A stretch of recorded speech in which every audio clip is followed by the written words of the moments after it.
이 영상은 직접 읽어달라는 요청에 의해 만드는 검은토끼 팟캐스트 두 번째입니다. 지난 2024년 6월 13일에 올렸던 명홍연대 영상을 읽어보겠습니다.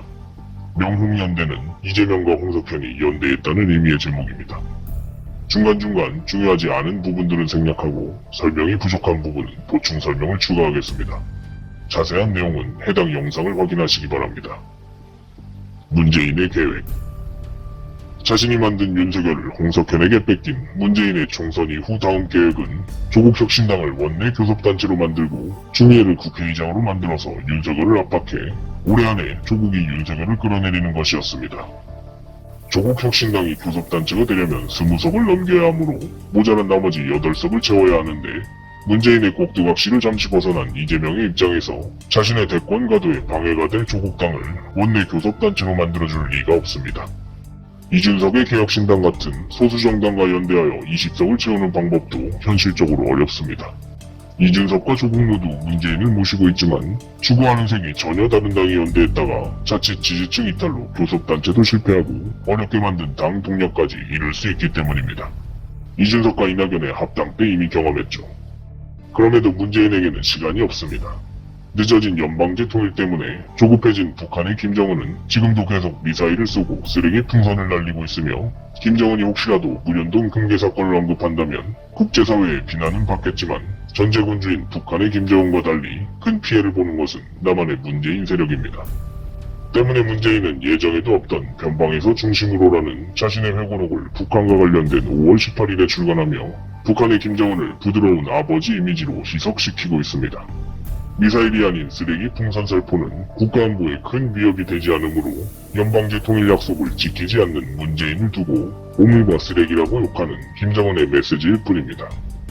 추미애는 중앙일보와의 인터뷰에서 조국혁신당의 교섭단체 문턱을 20석에서 10석으로 낮추자는 의견에 충분히 대안이 될 수 있다며 긍정적으로 평가했습니다. 민주당의 김민석, 홍익표, 서영교, 김동연 또한 교섭단체를 10석으로 완화해야 한다고 언급했으므로 모두 문재인의 사람이라고 볼 수 있습니다.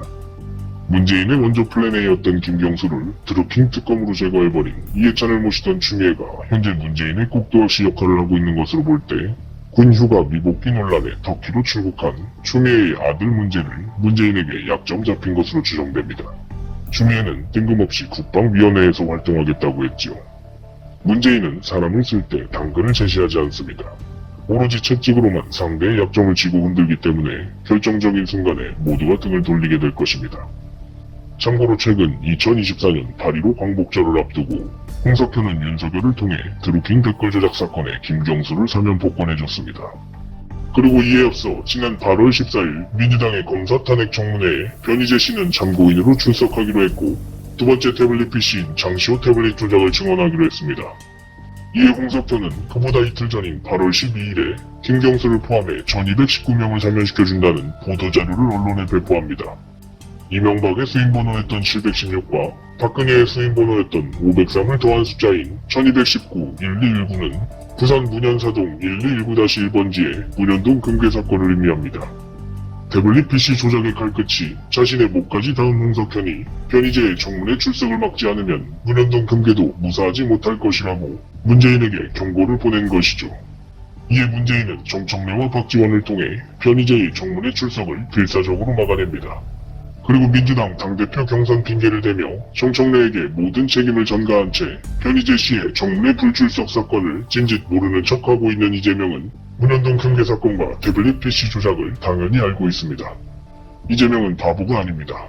윤석열을 끝장낼 수 있는 태블릿 PC를 이재명과 민주당이 무기로 들지 못하는 이유는 박근혜 대통령의 탄핵이 부정되기 때문이거나 민주당 자신들의 기득권 때문이 아닙니다. 문재인이 허락하지 않았기 때문이고 문현동 금괴 사건이 사실이기 때문입니다.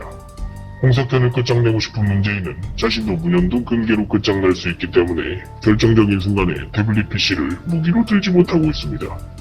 윤석열의 1219명 사면이 문재인의 문현동 1219-1번지와 연결된다는 말이 믿기지 않는 사람들은 연예인들의 럽스타그램으로 바라보면 받아들이는 데 도움이 될 것입니다. 서로 교제 중인 연예인 커플이 같은 색상의 옷, 같은 모양의 액세서리를 착용하거나 같은 장소에서 다른 배경으로 사진을 찍고 둘만이 할 수 있는 단어나 제스처로 사랑을 표현하는 것 같이 대중들이 알 수 없게 시그널을 보내며 소통하는 것. 여기선 서로 간에 협박하는 것을 말합니다. 문재인과 홍석현의 서로의 결정적인 약점을 물듯 물지 않는 치킨 게임은 매우 아쉽게도 이렇게 또다시 흐지부지 되었습니다. 그리고 홍석현은 한동훈의 반대를 통해 김경수 복권에 반대하는 보수 여론을 다독이면서 완충 효과를 누리고, 윤석열이 박근혜 대통령에게 안부 전화를 하고 유경수 여사의 묘소를 참배한 점, 박근혜 정부 사람인 조윤선 현규환을 함께 사면시켜준 점, 광복절에 뜬금없이 통일 독트린을 언급한 점으로 미루어 봤을 때 홍석현이 주도하는 북한과의 리셋 코리아 통일 행사에서 박근혜 대통령을 앞장세우려고 박 대통령에게 당근을 제시하는 것입니다. 윤석열이 통일 독트린을 발표하며 북한의 김정은에게 대화를 제안한 것으로 보아 홍석현은 김정은에게도 적당한 당근을 제시하면서 문재인에게 했던 것처럼 무련동 금괴 사건으로 압박할 계획을 가지고 있을 것입니다. 또한 홍석현이 김경수를 복권시켜준 것은 박근혜 대통령을 써먹기 위해 좌우 밸런스를 맞춰 쓸모없는 김경수를 복권시켜주는 것이니, 민주당 내부에서 이재명을 제거하라고 문재인에게 작은 무기를 던져준 것과 같습니다. 같은 날인 8월 12일 정봉주는 명파리 척결을 외치며 개딸들을 저격했지만 강한 반발에 이어 민주당 최고위원회에서도 탈락한 것으로 볼 때 민주당은 여전히 이재명이 꽉 잡고 있고 김경수가 비집고 들어올 틈은 없어 보이며, 문재인은 자신을 공격했던 이재명을 여전히 믿을 수 없습니다.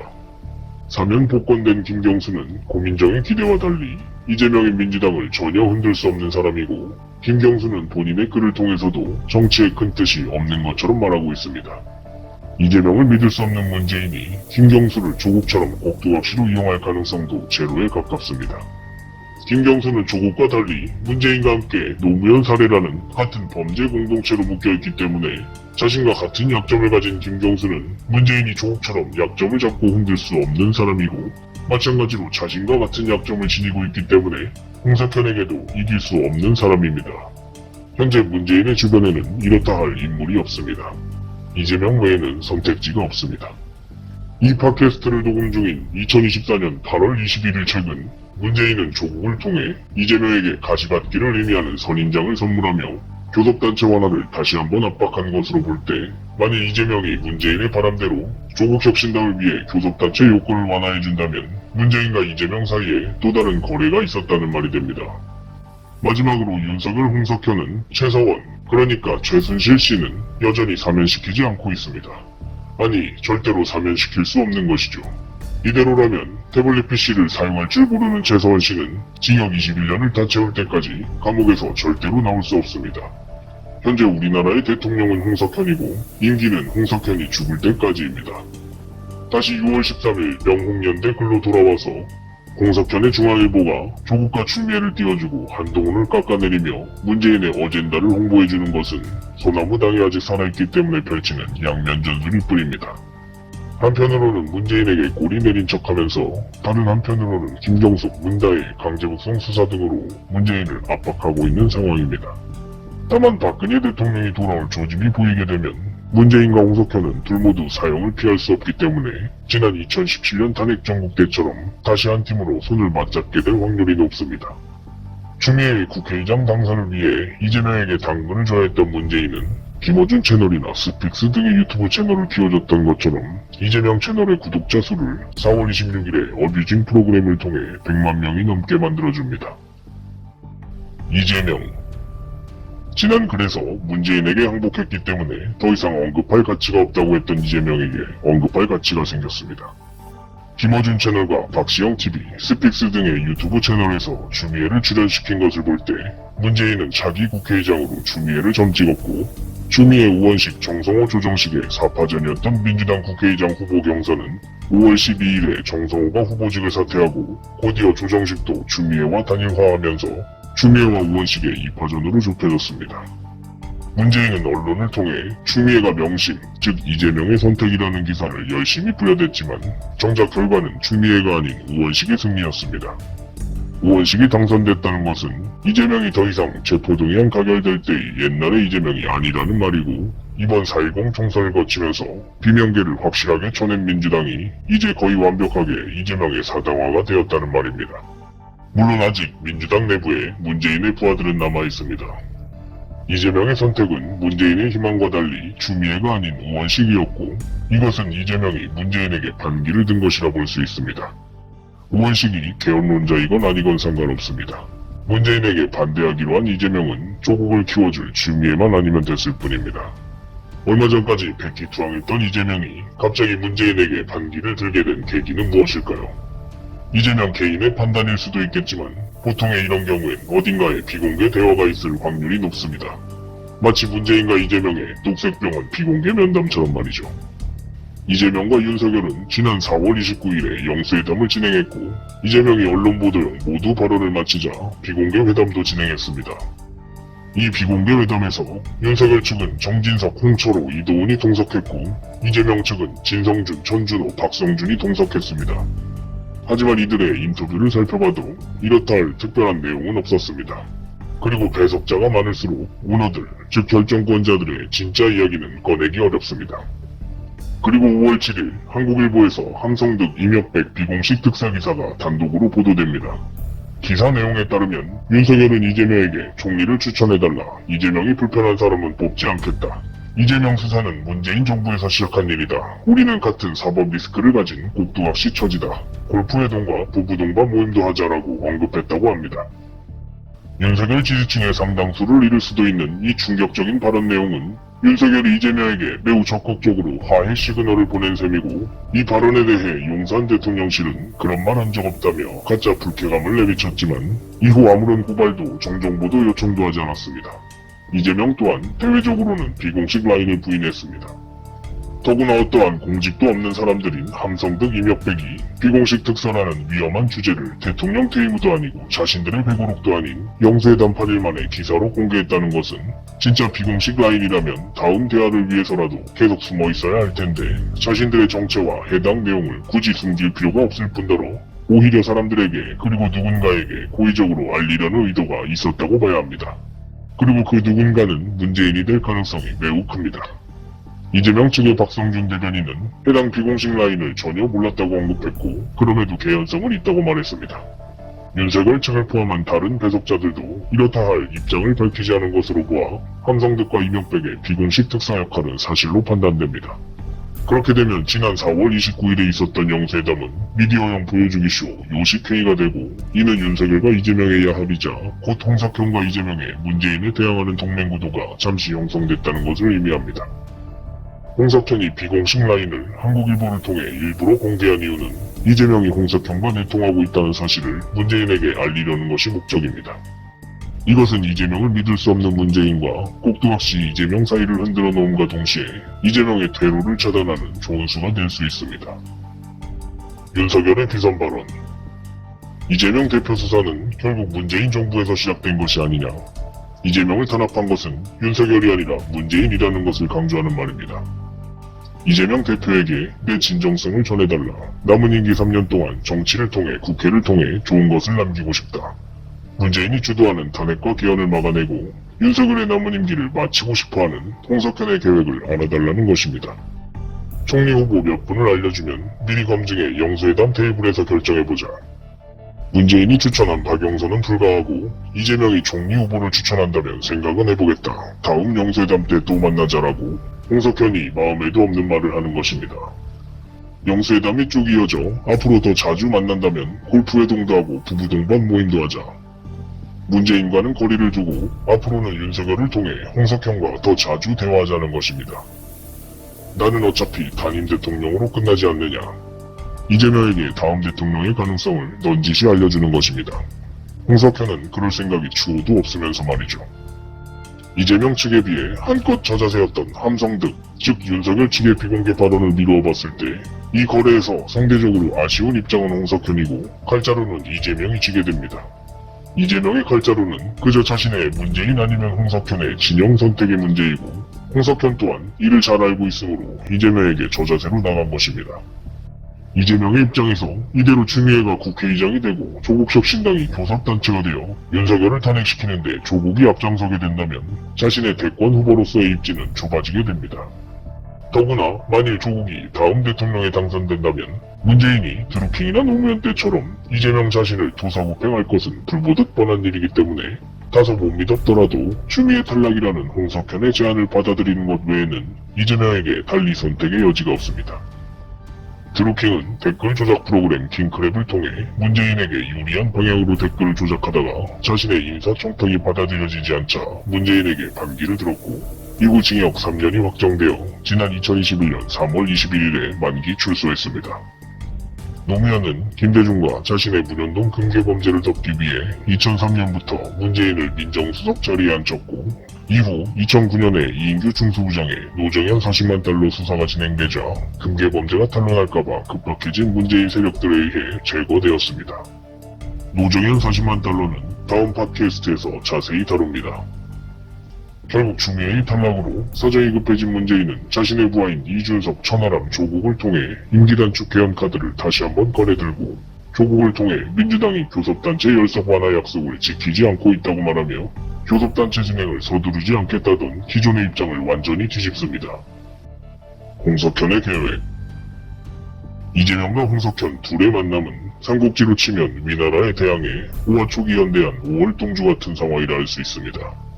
그리고 얼마 전 있었던 박영선 총리, 양정철 비서실장 논란의 문재인의 공격을 홍석현이 그대로 대갚아준 셈입니다. 비선 논란을 비선으로 대갚아준 것이죠. 더구나 문재인은 이 비공식 특사 발언을 그러니까 추미애 탈락의 배후에 이재명과 홍석현이 있다는 것을 직접적으로 다룰 수도 없습니다. 대중들은 윤석열 뒤에 홍석현과 조국 뒤에 문재인을 인지하지 못하고 있으며 함성 등 임혁백은 정부의 공식적인 직책이 있는 사람도 아니기 때문에 그런 사람들이 말하는 음모론적인 내용을 전임 대통령인 문재인이 직간접적으로 다루기 어려울 뿐더러 다루더라도 역공당할 것이기 때문입니다. 때문에 지난 2024년 5월 23일에 있었던 노무현 14주기 추도식에서 문재인은 이재명, 조국, 김경수를 불러세워 서로 연대하라고 당부했고 이것은 이재명에게 교섭단체 요건을 완화해 조국당을 서둘러 원내 교섭단체로 만들라고 문재인이 지시한 것과 같습니다. 홍석현은 이로써 윤석열 전 대통령과 박근혜 전 대통령에 이어 이재명도 잠시 포섭했습니다. 문재인은 무한에 가까운 금괴돈과 이를 통한 언론을 컨트롤하고 있지만 북한이라는 시한폭탄도 함께 가지고 있습니다. 문재인의 다음 수가 무엇이 될진 모르겠지만 당분간은 홍석현이 시간을 끌며 버티기만 해도 유리합니다. 다만 가뜩이나 낮았던 윤석열의 지지율이 부정선거를 수사하지 않고 각종 거부권 행사와 이재명과의 영수회담으로 인해 계속해서 빠지고 있다는 점이 문제인데 문재인은 서둘러 윤석열을 끌어내려 조기 대선을 치러야 하고 홍석현은 문재인, 이재명의 탄핵과 개헌을 막아내며 최대한 윤석열로 버티다가 상황이 여의치 않으면 플랜 B로 한동훈, 플랜 C로 오세훈 카드를 꺼내들어야 합니다. 문재인은 금괴머니를 통한 선관위 부정선거 세력을 가지고 있기 때문에 홍석현은 윤석열이 끌려 내려오기 전에 반드시 김정숙, 문다혜 등의 사법 리스크로 문재인의 발다리를 묶어놔야 합니다. 그렇지 않으면 대통령 탄핵이나 하야 이후 60일 2달 안에 치러질 다음 대통령 선거에서 문재인이 원하는 후보가 당선되기 때문입니다. 그리고 이 둘 사이에서 이리 붙었다 저리 붙었다 하며 어떻게든 살아남아 빈틈 대권을 노리고 있는 이재명이 있습니다. 홍석현은 육참 골단이란 말처럼 영수회담으로 인한 윤석열 지지율의 하락이라는 이재명에게 살을 내어주고 추미애 탈락과 윤석열 정권 일시연장, 김정숙, 문다혜 수사 등에 문재인이라는 뼈를 취했습니다. 거학인 문재인을 이 정도까지 몰아세운 것으로 보아 홍석현 또한 대단히 영리하고 영악한 사람입니다. 그 좋은 머리를 나라를 위하는 데 쓰지 않고 박 대통령을 탄핵시키는 데 썼을 뿐입니다. 스스로는 나라를 위한다고 생각하고 있을지도 모릅니다. 홍석현이 실제로 이재명을 대통령으로 키워줄 가능성은 전혀 없습니다. 둘은 이해관계가 잠시 맞았을 뿐 기본적으로 이재명 또한 홍석현에게 위험한 사람이고 박근혜 카드와 이재명 카드는 양립할 수 없습니다. 수중에 있는 박근혜 카드를 버리고 컨트롤이 안 되는 이재명 카드를 사용하는 것은 홍석현에게 전혀 합리적이지 못한 선택입니다.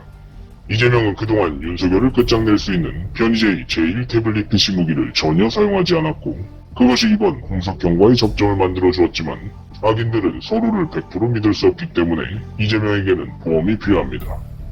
때문에 이재명의 입장에서 홍석현의 배신이자 자신을 난처하게 만든 한국일보의 비공식 특사 기사가 있었던 바로 다음 날인 5월 8일에 이재명은 제2 태블릿이 조작됐다는 장시훈 녹취록을 잠시 언급합니다. 만일 윤석열과의 비선 라인을 홍석현이 아닌 이재명 측이 먼저 공개했다면 한국일보가 아닌 오마이뉴스 등을 통해 다뤘을 것입니다. 최근 대장동 관련 한국일보 간부가 사망하기도 했지요. 언론에는 이재명이 장시호 녹취록을 언급한 이유가 이화영의 검찰 술판 회유 주장을 뒷받침하기 위한 것으로 알려져 있습니다. 이에 윤석열은 곧장 이재명에게 무록수술 치료를 잘 받으시라며 안부 전화를 했고, 다른 한편으로 홍석현은 5월 13일에 이창수 검사를 서울중앙지검장에 임명합니다. 이창수는 문재인 서위의 특혜 채용 의혹과 이재명의 성남FC 사건을 수사하던 검사이기 때문에 이재명과 홍석현 둘 모두 서로에게 상대의 약점을 쥐고 있음을 알린 것으로 볼 수 있습니다. 또한 2024년 5월 16일에 이창수 서울지검장의 영부인 수사가 시작되자 같은 날 곧바로 영부인 김건희도 공개행보를 시작한 것으로 보아 언론에 비춰지는 것과는 달리 영부인 수사의 결과는 봐주기 수사로 이미 정해져 있다고 봐야 할 것입니다. 이 팟캐스트를 녹음 중인 2024년 8월 21일 최근 검찰은 김 여사 명품백 수수 혐의에 무혐의 결론을 내렸습니다. 홍석현은 자신의 중앙일보를 통해 실제로는 승리한 총선 패배 책임을 한동훈에게 뒤집어 씌우고 윤석열과 대립각을 형성하고 있지만, 이것은 만일에 치러질 차기 대선에서 윤석열의 대안으로 한동훈을 띄우려는 보관일 뿐입니다. 윤석열, 한동훈, 홍석현은 제 아무리 사이가 멀어진 척해도 뗄래야 뗄 수 없는 한 몸뚱이에 세 개의 머리를 가진 태블릿 PC 케르베로스와 같습니다. 만일 홍석현이 한동훈 카드를 대선 출마가 아닌 국민의힘 당대표 카드로 써버린다면 한동훈을 대체할 다른 대선 카드가 있다는 의미가 되지만 그 가능성은 낮습니다. 황우현은 한동훈의 대선 출마를 위해 2인 지도체제를 밀었고, 반발이 심하자 초선모사격으로 승계형 단일 지도체제도 주장했지만 받아들여지지 않았습니다. 한동훈이 만일 국민의힘 당대표가 된다면 홍석현이 윤석열의 임기를 끝까지 마칠 자신이 있다는 이야기가 됩니다. 다만 의아한 것은 박근혜 대통령 사기 탄핵 범죄에서 문재인은 마치 아무런 연관이 없는 사람처럼 행세하고 있다는 점인데, 윤석열, 한동훈, 홍석현이 제 아무리 태블릿 PC로 증거를 조작하더라도 결국 조작된 증거를 받아들이고 경제공동체라는 억지 논리로 대통령 파면 결정을 내린 것은 8명의 헌법재판관들이며, 그들을 사전에 포섭하고 금괴로 만든 월계관을 씌워준 사람은 문재인입니다. 문재인의 금괴돈이 없었다면 박 대통령에 대한 파면 결정도 없었을 것이기 때문에 문재인 또한 윤석열, 한동훈, 홍석현과 함께 사기 탄핵의 주범입니다. 그럼에도 문재인이 이렇게 태연하게 행동할 수 있는 자신감의 원천은 적어도 탄핵 문제만큼은 사법부를 여전히 손에 쥐고 있다는 반증이기도 합니다. 재판관의 살가죽을 벗기는 캄비세스의 재판이 반드시 필요합니다. 이재명의 계획. 이재명의 대선 가도에서 가장 방해가 되는 요인은 자신의 사법 리스크입니다. 2024년 6월 현재 이재명은 공직선거법 위반, 위증교사, 대장동, 백현동, 성남FC 사건 등에 본인이 직접적으로 관련된 재판이 진행 중이고, 쌍방울 대북송금, 김혜경 법인카드 등에 간접적으로 관련된 재판도 진행 중에 있습니다. 쌍방울 재판은 2024년 6월 최근 1심이 선고됐습니다.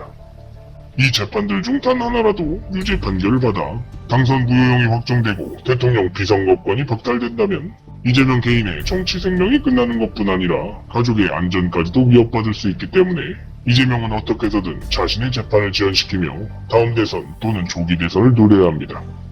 때문에 70일 만에 겨우 재개된 위증교사 재판에서 이재명은 한 명당 1개일씩 약 5개월의 지연 효과를 노리고 증인 5명을 추가로 신청했으며, 대장동 재판에서는 정진상을 통해 정영학 녹취록의 일부가 아닌 9년치 녹음 파일 110여 개 전부를 검토해보자고 주장했고, 공직선거법 위반 재판에서는 이재명의 단식과 가덕도 흉기 피습, 담당 판사 강규태의 갑작스러운 사표로 인해 재판이 또다시 지연되었습니다. 강규태 부장판사는 공교롭 때도 이재명의 흉기 피습 사건 6일 후에 사표를 제출했습니다. 이재명의 단식과 부산 가덕도 피습 사건은 재판을 지연시키기 위한 도구로 쓰였을 가능성에서 결코 자유로울 수 없습니다. 또한 이재명은 자신의 재판과 관련하여 주변인 5명이 사망하기도 했는데, 대장동 의혹의 유한기, 김문기 두 사람과 변호사비 대납 의혹의 녹취록 제보자인 이병철 씨와 아내 김혜경의 법인카드 유용 의혹 참고인과 이재명의 전 비서실장이었던 전영수 씨 등 재판에 관련된 중요 인물들의 사망으로 이재명의 재판은 지연되거나 수사의 차질을 빚게 됐으므로 최근 5명의 죽음이 결과적으로 현재 이재명의 대선 가도에 도움을 주고 있다고 볼 수 있습니다. 참고로 이재명은 사망한 김문기 씨를 모른다고 주장했으나 함께 찍은 사진이 공개됐고, 변호사비 대납 의혹의 녹취록 제보자인 이병철 씨는 지난 2021년 12월 10일에 절대로 자살하지 않을 것이라고 자신의 SNS에 언급했으나 사망한 바 있습니다. 따라서 이유는 알 수 없지만 묘하게도 이재명 측근 5명의 사망과 이재명 재판 지연에는 개연성이 있고 더 이상의 문현동 수사를 막기 위해 문재인이 노무현을 제거한 방식과도 연관성이 있습니다. 이재명이 얼마나 대단한 사람이길래 심지어 2019년부터 진행된 수사가 아직까지 결론을 내지 못한 걸까요? 싱하이밍 중국 대사의 우리나라에 대한 협박성 발언에 한마디도 대응하지 못했던 이재명과 곧바로 이재명의 보스 이해찬이 비밀리에 중국을 방문한 것과 과거 중국이 박원순의 초상화로 이재명의 그림을 선물해준 것 등으로 봤을 때 이재명의 뒷배에 중국이 있음은 각종 정황들로 확인이 가능하지만 우리나라에서 치러지는 이재명의 사법재판에 중국이 직접적으로 관여하는 것은 내정 간섭에 해당하므로 그 가능성은 낮습니다. 이재명 수사가 계속해서 지연되는 결정적인 이유는 문재인이 만든 검사피신 형소법 개정 때문입니다. 문재인은 문현동 금괴 사건의 공범인 당시 국회의장이었던 문희상과 함께 2020년 1월 13일에 형사소송법 개정안을 통과시켰고 문재인의 부하인 김명수 대법원의 즉각 시행 의견으로 2022년 1월 1일부터 시작되었습니다. 이 개정안은 검사가 조사 단계에서 얻은 피의자의 자백이나 조서 내용이 있더라도 피의자 피고인이 재판에서 자신의 자백을 부인하면 사전에 조사했던 검찰 기록을 증거로 쓸 수 없게 되고 공범들의 조사 내용까지 모두 무의미해지게 됩니다. 예를 들어 쌍방울 대북송금 사건에서 이화영은 검찰 조사에서 자백한 뒤 정작 재판에서는 검찰의 회유와 압박이 있었다며 자신의 자백을 뒤집었고 재판부는 이를 받아들여 이재명이 관련된 쌍방울 수사는 결과를 내지 못한 채 또다시 지연되었습니다.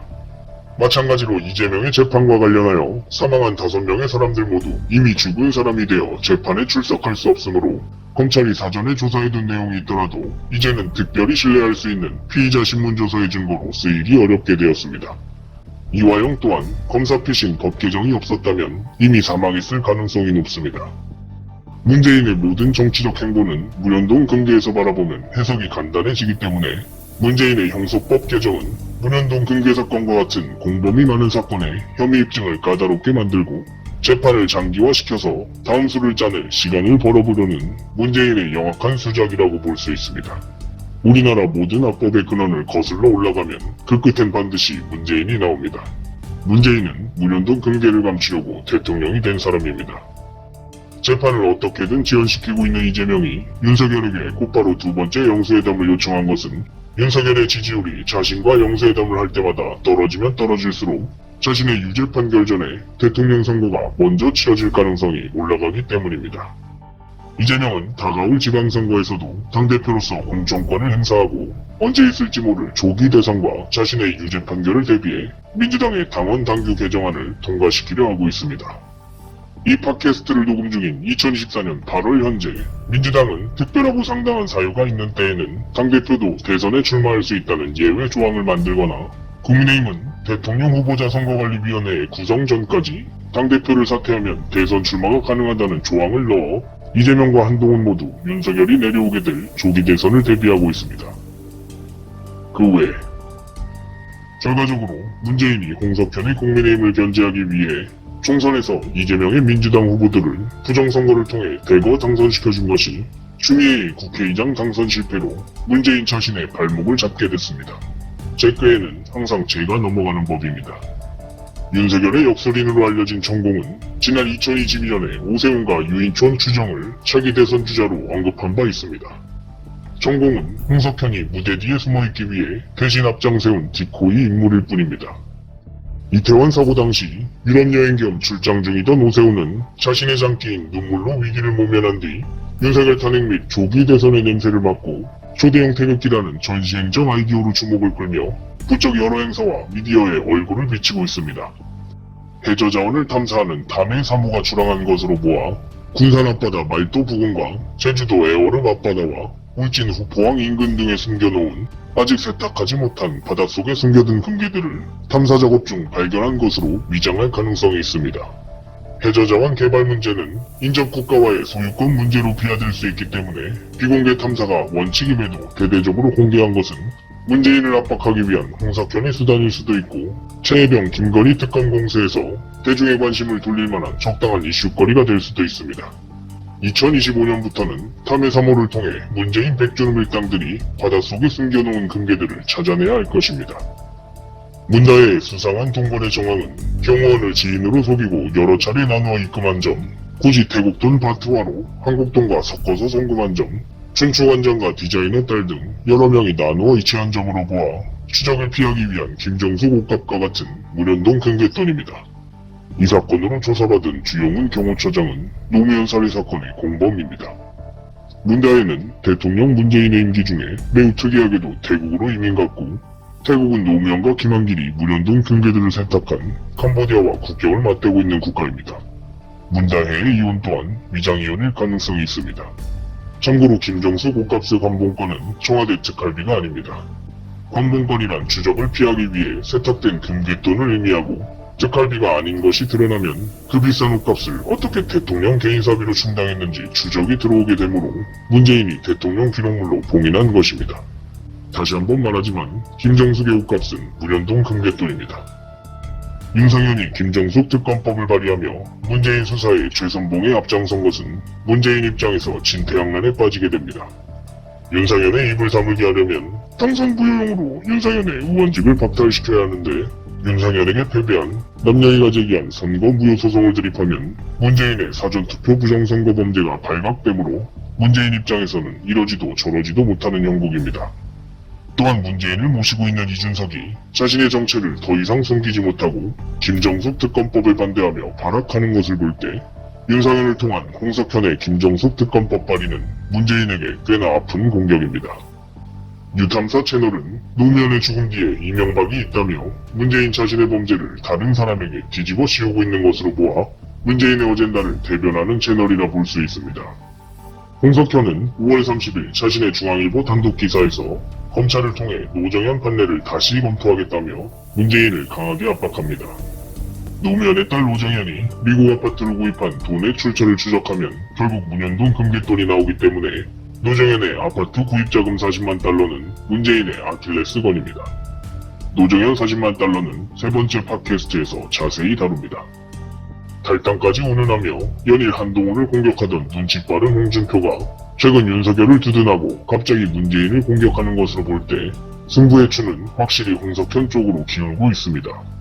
자신이 직접 등판했던 플랜 C까지 다 써버린 문재인은 다음 수를 내지 못한 채 김정숙의 인도 출장과 기내식 비용을 해명하느라 급급한 상황입니다. 이대로라면 윤석열 정권은 연장되고 태블릿 PC 조작은 영영 밝혀내지 못한 채 묻히게 될 것입니다.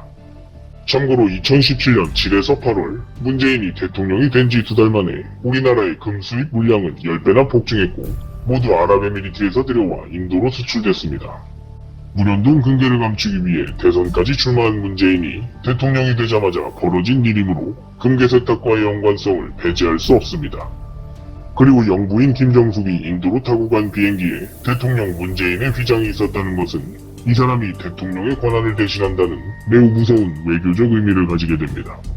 또한 국빈으로 방문한 영부인의 모든 짐은 세관 검사를 받지 않고 대통령 전용기도 기내 수색을 받지 않습니다. 문제가 될 만한 것들을 세관의 감시를 피해 몰래 가져가거나 가져올 수 있다는 말입니다. 정청래는 2024년 6월 1일에 민주당의 최혜병 특검법 집회에 참여하지 않고 대신 양산의 평산마을을 방문해 문재인을 예방했습니다. 정청래를 평산마을에 보낸 사람은 문재인에게 다시 꼬리 내린 이재명이고 이것은 추미애를 탈락시켜 문재인에게 대형 엿을 먹인 이재명이 뒤늦게 문재인에게 자신의 입장을 피력하고 다음 지령을 받아오라고 정청래에게 주문한 것입니다. 이후 일주일이 지난 6월 7일에 이재명은 문재인의 지령대로 법사위원장 정청래, 운영위원장 박찬대, 과방위원장 최민희 등을 지명해 다시 문재인의 수박민주당으로 탈바꿈시키고 있습니다. 정청래가 당대표 이재명의 허락도 없이 독단으로 문재인을 만나러 갔다고 생각하는 것은 매우 단순한 생각입니다. 정청래를 시켜 문재인의 지령을 받아오라고 주문한 사람은 조국을 경계하고 추미애를 탈락시킨 이재명입니다. 문재인은 누군가에게 머리 숙이는 사람이 아니기 때문에 문재인과 홍석현의 싸움은 2024년 가을까지 장기화될 가능성이 높습니다. 당분간 문재인의 민주당, 조국당, 개혁신당과 홍석현의 대통령 플러스 국민의힘의 대결로 한치의 양보도 없는 국회 파행으로 가게 될 것입니다. 사전투표 부정선거를 없애려면 문재인과 홍석현의 싸움에서 홍석현이 이겨야 하고, 홍석현이 이기게 되면 태블릿 PC 조작은 영영 밝히기 어려워집니다. 결국 정답은 박근혜 대통령의 복귀뿐입니다. 총선 부정선거. 이재명, 추미애, 전현희, 이현주, 고민정, 김민석, 곽상원, 박찬대, 이준석은 모두 이번 22대 4.10 총선에서 패배했습니다. 문재인이 사전투표 부정선거로 당선시켜줬을 뿐입니다. 자세한 내용은 공병호TV를 참고하십시오. 문재인은 선거 무효소송 비용을 인지대, 증거보전금, 배서 비용 부담 등으로 일부러 크게 정하여 섣불리 무효소송을 할 수 없게 만들었습니다. 선거에 출마한 후보자 외에는 선거 무효소송 증거보전 신청을 제기할 수 없게 만든 것도 마찬가지입니다. 무효소송을 함부로 할 수 없게 만드는 것이 목적입니다. 적과 싸울 때는 표적을 분명히 해야 합니다. 부정선거의 주범은 중국이나 북한이 아닙니다. 이해찬과 박지원에게 바톤을 넘겨받은 문재인입니다. 중국과 북한 탓을 하는 것은 실체가 없는 구름이나 안개를 향해 화살을 쏘는 것과 같습니다. 문재인의 부정선거 범죄를 오히려 도와주는 꼴입니다. 선관위 사무총장 아들의 아빠 찬스 세자 논란도 격가지일 뿐입니다. 중요한 것은 부정선거 문제이지 선관위 직원들의 특혜 채용이 아닙니다. 부정선거 문제를 바로잡으면 선관위 채용비리도 잡을 수 있지만 채용비리 문제를 먼저 잡으려고 하면 부정선거 문제는 잡을 수 없습니다. 오히려 부정선거 문제에 집중하지 못하고 표적이 분산되는 효과를 만들 뿐입니다.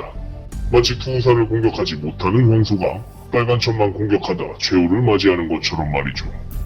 마찬가지로 선관위 위원장이나 사무총장, 질병청장 등도 실컷 욕바지로 이용하다가 문재인이 교체하면 그만입니다. 선관위원장 권순일의 후임은 노정희였고 노정희의 후임은 노대학입니다. 자리가 비면 누군가 그 자리를 대신합니다. 새로운 팔다리가 계속 돋아나오는 적과 싸울 때는 적의 머리를 분명하게 공격해야 싸움이 끝납니다. 머리는 문재인입니다. 대통령을 바꾸지 않는 한 부정선거 싸움에서 이길 수 없습니다. 모든 증거를 선관위가 가지고 있고 판결도 선관위가 하기 때문입니다. 대법관이 선관위원장을 겸직합니다. 또한 문재인과 선관위는 부정선거를 덮기 위해 목숨을 걸고 최선을 다할 수밖에 없습니다. 부정선거가 시작된 2002년 전자개표기와 2013년 사전투표 때부터 지는 것과 죽는 것이 같아졌기 때문입니다. 선관위 직원이 3,000명인데 어떻게 부정선거가 가능하냐고 되묻는 사람들이 있습니다. 그들의 입을 전부 막을 수는 없다는 이유에서입니다. 그러나 윗선을 컨트롤하면 아래쪽은 자연히 따라오게 되는 것이 피라미드형 관료조직의 특징입니다.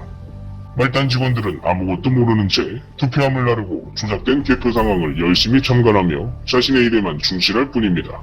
선거 범죄는 그보다 윗선에서 행해집니다. 그렇기 때문에 선관위 직원들이 10년간 1200여 건에 달할 정도로 가족들을 특혜 채용한 것입니다. 선관위 자리가 월급을 많이 주고 편해서라는 단순한 이유 때문이 아니라 비밀 유지가 더 중요하기 때문입니다. 가족으로 채용된 이들은 남보다 더 끈끈하고 비리로 채용된 가족은 부정에 입 다물게 됩니다. 같은 논리라면 우리나라 검사가 2,000명인데 태블릿 PC가 어떻게 조작되냐는 주장도 가능합니다. 태블릿 PC 조작은 이제 부정할 수 없는 사실이고 관련 조직에서 숫자는 중요하지 않습니다. 담당자를 누구로 정하는지만 중요합니다. 부정선거 양심선언이 없는 이유 또한 양심선언할 사람이 세상에 존재하지 않기 때문입니다. 2002년 전자개표기 부정선거를 양심선언했던 관우정보기술의 류재화 사장은 생사를 알 수 없고 공정선거 추진단의 김재용 대표는 신변 위협에 몸조심하라는 친누나와의 통화 이후 덤프트럭 충돌사고로 사망했습니다. 해당 차량의 블랙박스는 사라져 내사 종결 처리됐습니다. 만일 어떠한 목적이 있었다고 가정한다면 승용차나 봉고차보다는 덤프트럭이 가장 확실한 방법일 것입니다. 부정선거 문제와 관련해서 한두 명만 시범 케이스로 제거하면 나머지는 자연히 입 다물게 됩니다. 그러나 만일 상황이 반전된다면 그 많은 입들을 전부 막을 수는 없을 것입니다. 다음은 소위 보수 우파 사람들을 위해 적는 글입니다. 적과 싸우기 전에 먼저 내부의 적, 뻐꾸기 알부터 제거해야 합니다. 뻐꾸기는 자신의 새끼를 다른 새의 둥지에 넣어 키우는 생태를 가지고 있기 때문에 여기선 스파이, 간자, 프락치를 의미합니다. 증거 영상과 기사 링크는 명흥연대 메모장 파일을 참고하시기 바랍니다. 황교안 지난 글과 검은 토끼 영상에서 황교안은 홍석현을 모시는 사람이라고 표현했습니다.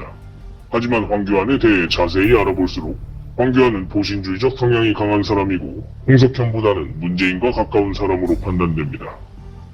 하나, 황교안은 주권찾기 유권자 소송운동인 주유소가 선거무효 소송을 제기하며 모금활동을 벌이자 곧장 자신의 부방대를 통해 똑같이 부정선거 모금활동을 벌여 주유소에 모일 선거자금 파일을 뺏는 역할을 톡톡히 수행합니다.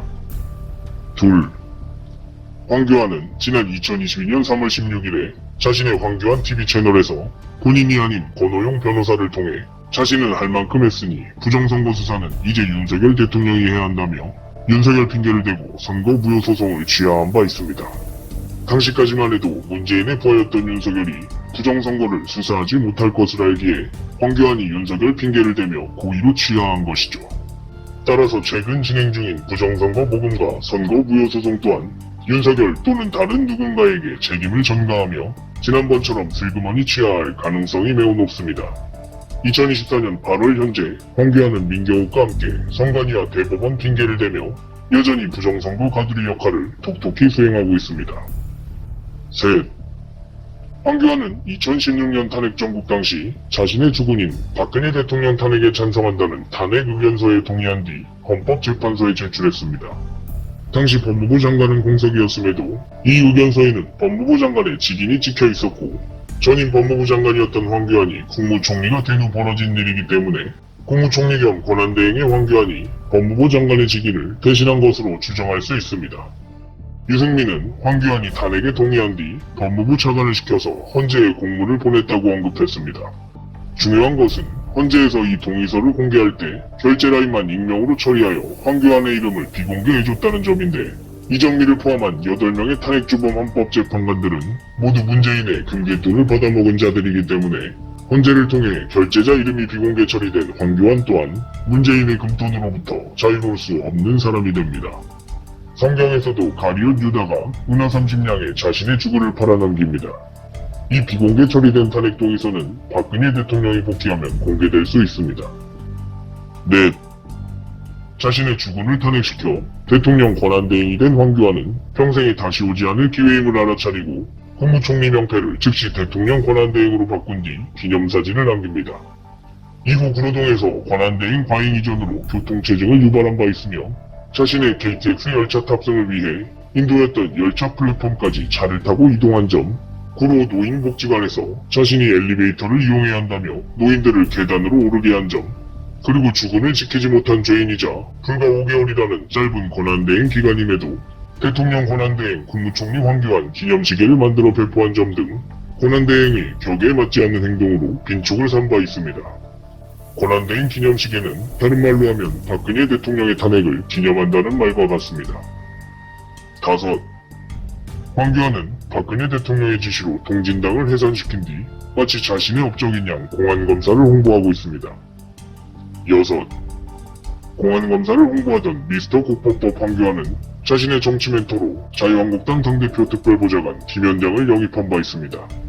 김현장은 부산 미국문화원 방화 사건으로 사형을 선고받았던 인물인데 이에 대해 황교안은 전향한 사람이기 때문에 문제가 없다며 일축했습니다. 황교안은 이후 조국의 과거 산업행 전력을 문제 삼으며 법무부 장관으로서 부적합하다고 반대했는데 이것은 자신의 김현장 특보 임명과는 대비되는 발언이며 또한 당시 이해찬의 국토각시였던 조국을 경계하는 문재인의 입장을 대변했다고 볼 수 있습니다. 문재인이 윤석열을 통해 조국을 견제했다는 내용은 검은토끼 3편을 참고하시기 바랍니다. 7. 황교안은 실제로 조작된 태블릿 PC에 관해 태블릿 PC가 조작된 것처럼 발언해 국민께 송구스럽다고 말했습니다. 이 발언 또한 홍석현을 공격하려는 문재인의 입장을 잠시 대변했다가 취소한 것으로 볼 수 있습니다. 8.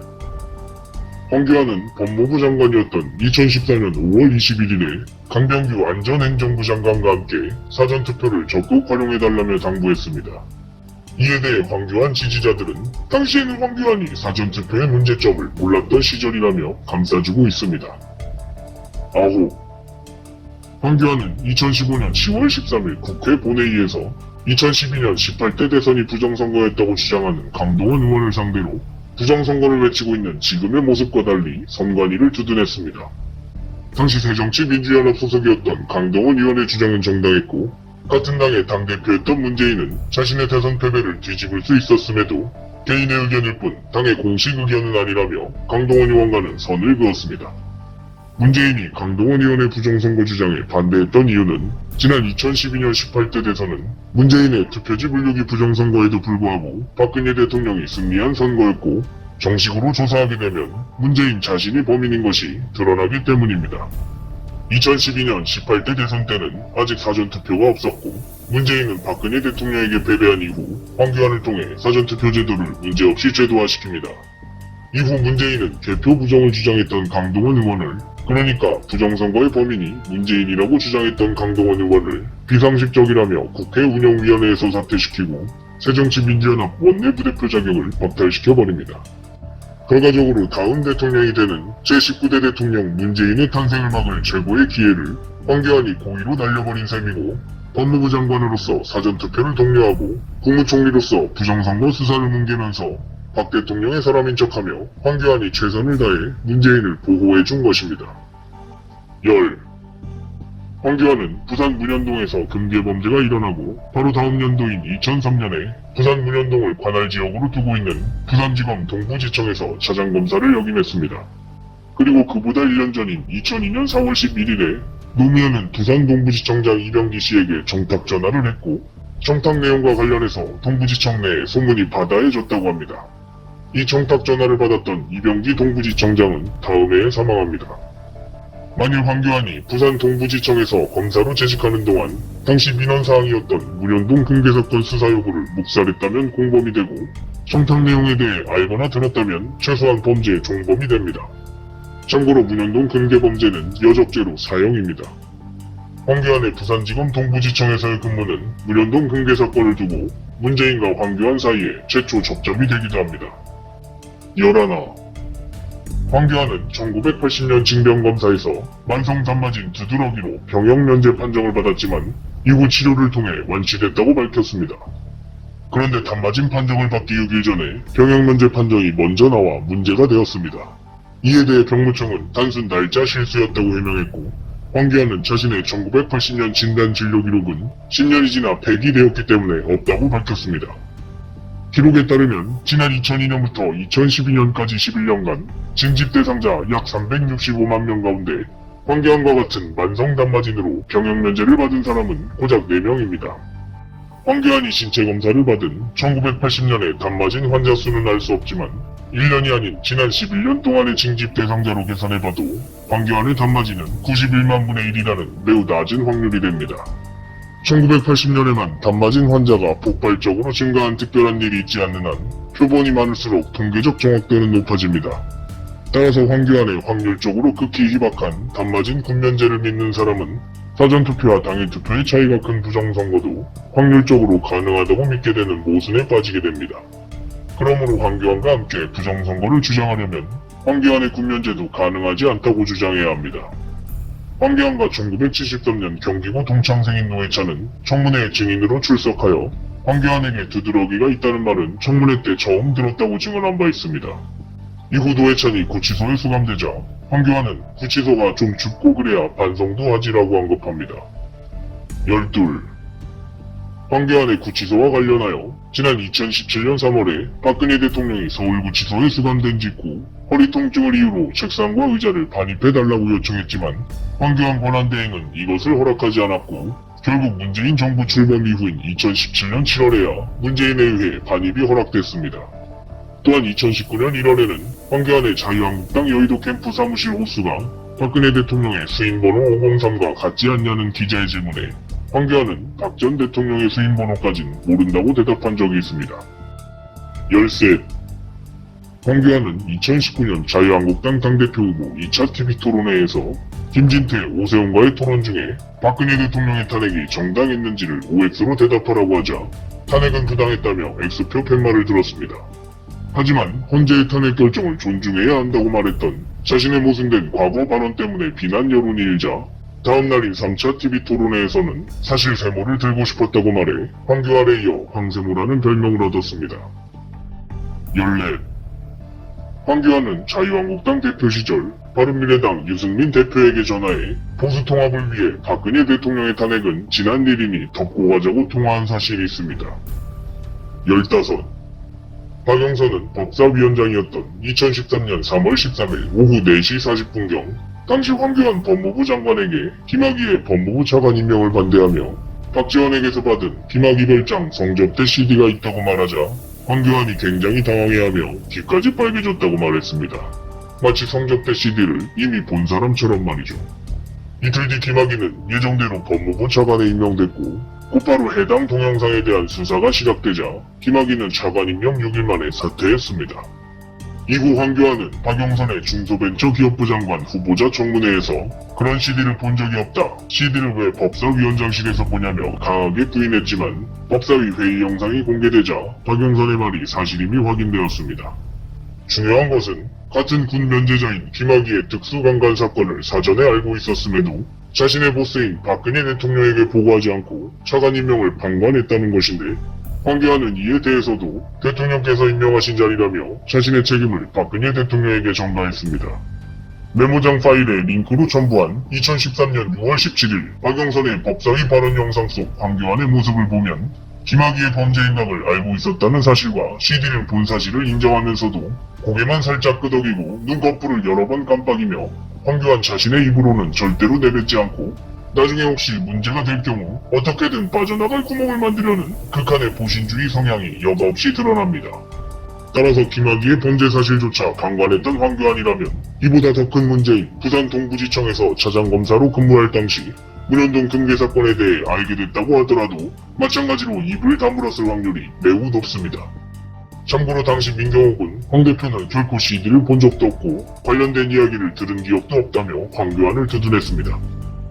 16.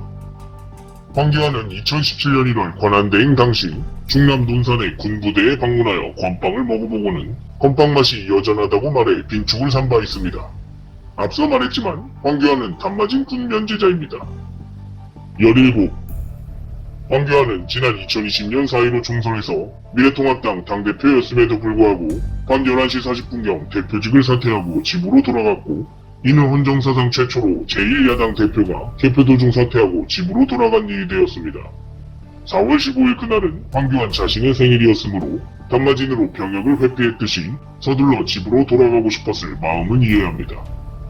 황교안은 자신이 도망친 4.15 총선에서 2번이나 컷오프된 민경욱을 당대표 황교안의 재량으로 어떻게든 살려서 인천 연수을에 공천한 바 있는데 이후 총선에 패배하고 부정선거 여론이 커지자 민경욱과 함께 부정선거를 외치기 시작했습니다.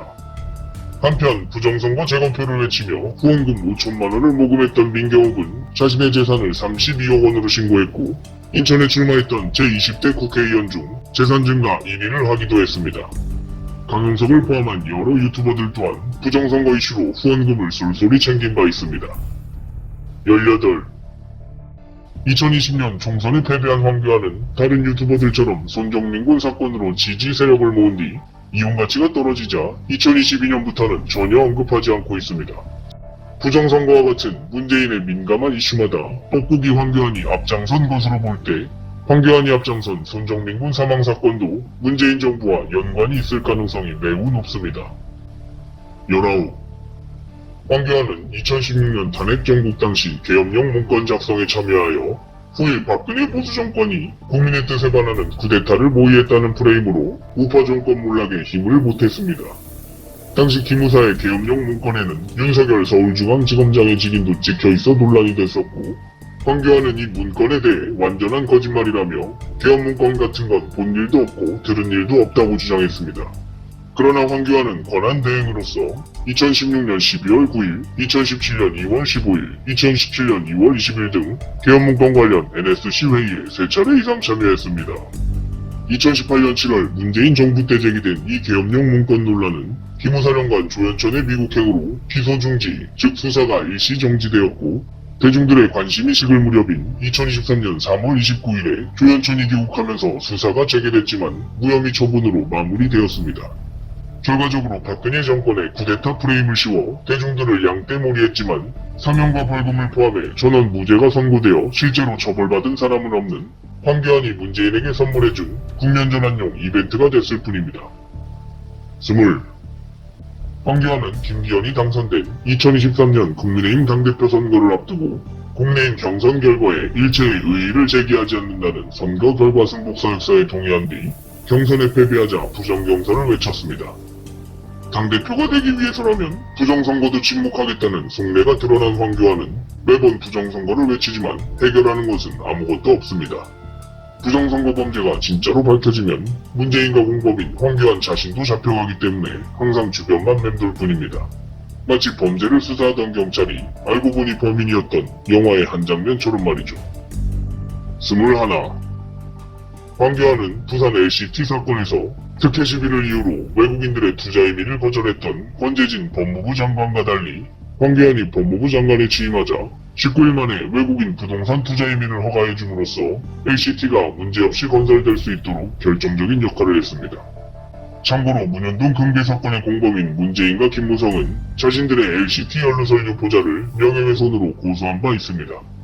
문재인은 내용이 사실인 경우에만 고소하는 경향이 있습니다.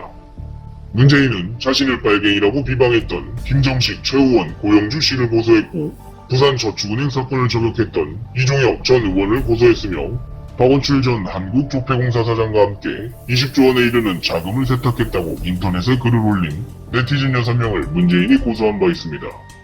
문재인과 박원출이 회원동 렉스호텔에서 사채업자 최모 씨에게 1조 원짜리 수표 20장을 환전하려고 했다는 내용은 다음 세 번째 팟캐스트에서 다룹니다. 22. 황교안은 삼성 X파일 사건 당시 떡값검사 7명을 모두 무혐의 처분해 주었고 홍석현은 공소시효 만료로 처벌받지 않았습니다. 삼성 X파일을 폭로했던 이상호 기자는 당시 민정수석이었던 문재인이 삼성 X파일 특검 수사를 막았다고 주장했습니다. 23. 황교안은 매우 수상하게도 탄핵정국 당시 우병우, 김기춘, 안종범, 조윤선, 정호성 등의 청와대 고위직 인사들과는 달리 국무총리였음에도 불구하고 유일하게 감옥에 가지 않은 인물입니다. 24. 황교안은 매우 수상하게도 2022년 6월부터 박근혜 대통령을 파면시킨 탄핵주범 헌법재판관 이정미가 속해 있는 법무법인 로고스에서 상임고문 변호사를 맡게 됩니다. 이것은 마치 자신의 주군을 칼로 찌른 강도의 회사에 취직해 함께 근무하는 것과 같은데 법무법인 로고스 또한 매우 수상하게도 문재인이 거주하고 있는 양산에 분사무실을 두고 있습니다. 또한 법무법인 로고스의 이상도 변호사는 2009년 노무현 박연차 게이트 수사 당시 검찰의 수사 진행 사항을 피의자 노무현에게 일일이 보고했던 정황이 있는 사람입니다. 문현동 금괴범죄은닉의 공범이라는 말입니다. 이 내용 또한 다음 팟캐스트에서 자세히 설명합니다. 25. 황교안은 2011년 12월 14일부터 선거방송심의위원회 위원장을 맡아 방송심의를 주관했습니다. 특이한 것은 방송계나 미디어 업계 출신의 다른 위원장들과는 달리 황교안만 유일하게 검사 출신의 선방위원장이었다는 점입니다. 마치 누군가의 낙하산 인사인 것처럼 말이죠. 26. 우리나라 부정선거의 원상인 사전투표 제도는 문현동 금괴범죄가 일어나고 바로 다음 연도인 2003년부터 도입 논의가 시작되어 안철수와 김무성이 당선된 2013년 4월 24일 재보궐선거에서 사전투표 테스트 과정을 거친 뒤 2014년 6월 4일 전국 동시지방선거부터 우리나라에 전면적으로 시작되었습니다. 그리고 우연하게도 황교안은 사전투표 제도가 처음으로 시작되기 한 달 전인 2013년 3월 11일부터 법무부 장관직을 수행했습니다.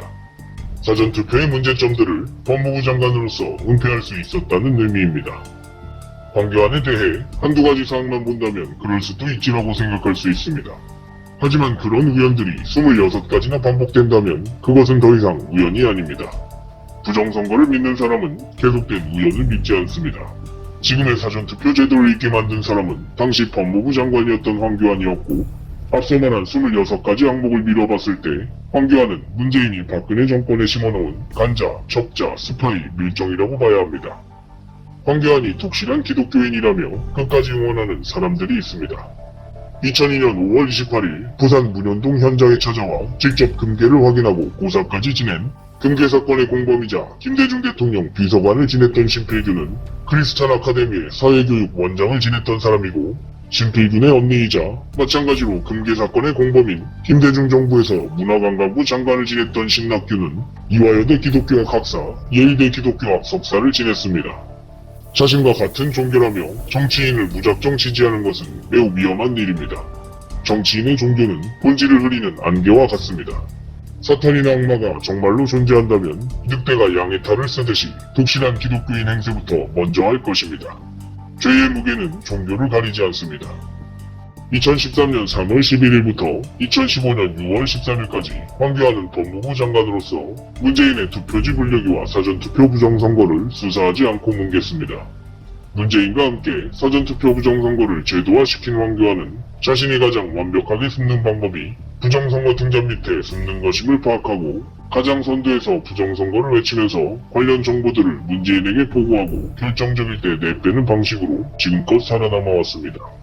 부정선거에 대한 황교안의 진심은 박근혜 대통령의 복귀가 정말로 임박하게 될 때 어떤 선택을 하는지를 지켜보면 알 수 있습니다. 자신의 범죄가 드러날 수 있기 때문에 오히려 박 대통령의 복귀를 반대할 가능성이 매우 큽니다.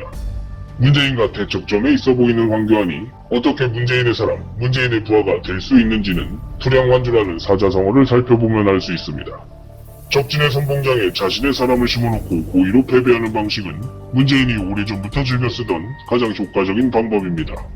상대 진영에 자신의 뻐꾸기할 뻐꾸기 새끼를 침투시키는 것이 문재인의 가장 큰 장기입니다. 참관인들의 말에 의하면 황교안은 4.15 선거부여 소송에서 재검표 현장에 자신이 들어가야 한다며 참관인들을 모두 내쫓고 들어간 적이 있다고 합니다. 그래야 이후 황교안이 선거부여 소송의 참관인이었다, 황교안이 전문가다, 황교안의 말을 들어야 한다는 등의 당위를 만들어야 했기 때문입니다. 황교안을 지지하면서 박근혜 대통령을 동시에 지지하는 것은 불가능합니다. 모순입니다. 황교안은 안타깝게도 부정선거의 주범입니다. 이 팟캐스트에서 말하는 황교안과 관련된 모든 내용은 영상과 기사 링크를 첨부해 두었으니 믿기 어려운 분들은 명홍연대 메모장 파일을 참고하시기 바랍니다. 황교안과 민경욱은 아군이 아니라 제거해야 할 대상, 적군입니다. 다음은 이인규 전 중수부장의 나는 대한민국 검사였다 책 내용에 관한 글입니다. 다음 글이 마지막이 되기를 바라며 글을 마칩니다. 2024년 6월 13일